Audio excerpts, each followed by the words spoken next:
আওয়ামী লীগের কাছে মাথা নত করে না।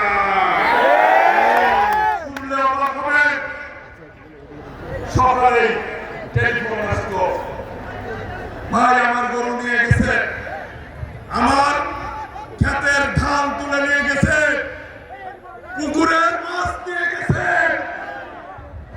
আমার ভাইকে হত্যা করেছে, আমার ভাইয়ের পা কেটে ফেলেছে।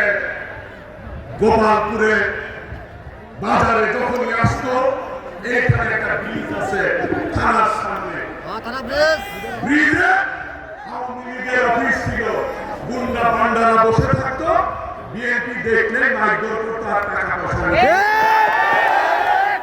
17 বছর নির্যাতন ভোগ করেছে গোপালপুরবাসী, কিন্তু একজন নেতাকেও দল থেকে বিচ্ছিন্ন করতে পারে। আমি বলতে চাই, আজকে 17 বছর আন্দোলন সংগ্রাম হয়েছে। অনেকে বলে এটা 15 দিনে আন্দোলন সংগ্রাম হয়েছে।